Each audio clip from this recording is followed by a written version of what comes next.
अपना परिचय दे दीजिए। रमेश सिंह, प्रधानाचार्य, नागाजी मठ सरस्वती शिशु मंदिर मठ भृगु आश्रम बलिया।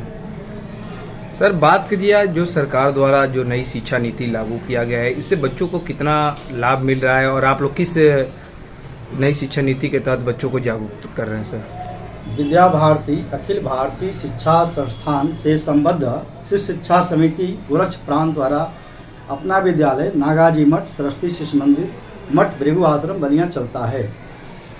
2020 अर्थात नई शिक्षा नीति जो सरकार की आई है, उसमें हम लोगों का 4 वर्षों से लगभग इसकी पहल चल रही है। तमाम प्रकार की ट्रेनिंग चल रही है। ट्रेनिंग के तहत जॉयफुल शिक्षा और बच्चों को खेल खेल में शिक्षा देने का प्रावधान बताया जा रहा है। और अभी जो पुरानी शिक्षा नीति चल रही थी, उस पर भारतीय संस्कृति के बारे में पूरा फोकस नहीं था, लेकिन वर्तमान में जो 2020 नई शिक्षा नीति आई है, इसमें वर्तमान में संस्कृति पर ध्यान रखा गया है, ताकि जानते भी हम सब हैं कि किसी भी देश की पहचान उसकी संस्कृति से होती है।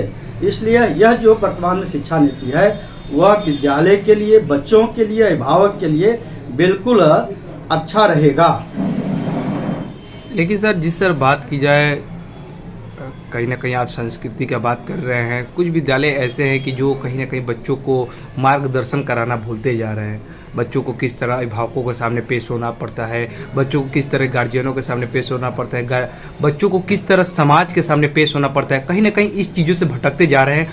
उस बीच नागा जी जो सरस्वती विद्या भारती का आप लोग का विद्यालय चलता है, तो उसमें आखिर कैसे बच्चों को आप ट्रेंड करते हैं कि बच्चे कहीं ना कहीं अपनी रिवाजों को आज भी बरकरार रखते हैं सर? नागाजी मठ सरस्वती शिशु मंदिर मठ भृगु आश्रम बलिया बच्चों को संस्कार युक्त शिक्षा देने के लिए अपना वर्तमान में या पूर्व से भी वंदना सभा का आयोजन करता है। वंदना सभा में संस्कृत के धरोहर को बचाए रखने के लिए क्रमशः सरस्वती वंदना, ओम और भारत माता के समक्ष हम लोग वंदन करते हैं और वह संस्कार भैया बहनों में भरा जाता है। ठीक उसी प्रकार से अभिभावकों को भी संस्कारित करने के लिए हमारे यहाँ संपर्क योजना है।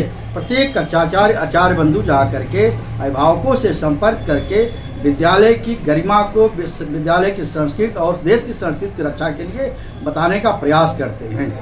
लेकिन सर, बात की जाए जिस तरह इस समय एक बच्चों के लिए, बच्चों को कहीं ना कहीं बच्चे एक विद्यालय से दूसरे विद्यालय चले जाते थे, तो उनके लिए सरकार ने पेन अलर्ट किया है। पेन वास्तव में है क्या और पेन से कितने लाभ मिलेंगे? पेन से सभी विद्यालयों को बहुत लाभ मिल रहा है। पहले भैया बहन और अभिभावक इसमें भैया बहनों का कई विद्यालयों में नामांकन करा देते थे, लेकिन पैन नंबर अलॉट हो जाने से या बीएसए द्वारा, सरकारी शिक्षा विभाग द्वारा जो यह पैन अलॉट करने का माध्यम बनाया गया है, इससे प्रत्येक विद्यालय में एक ही भैया बहन 2 विद्यालयों में नहीं पढ़ सकता है, एक ही विद्यालय वो पढ़ सकता है। ऐसा सरकार द्वारा भी आग्रह है और प्रत्येक विद्यालय के लिए बहुत अच्छा ये नियोजन किया गया है। ये जो पर्सनल एजुकेशन नंबर है, ये कब तक लागू रहेगा सर? ये मतलब कितने क्लास के बच्चों को? अभी वर्तमान में प्राथमिक और उच्च प्राथमिक के लिए लागू किया गया है। भविष्य में आगे भी इसको लागू करने का प्रयास किया जा रहा है सरकार द्वारा। ठीक सर, बहुत बहुत धन्यवाद सर।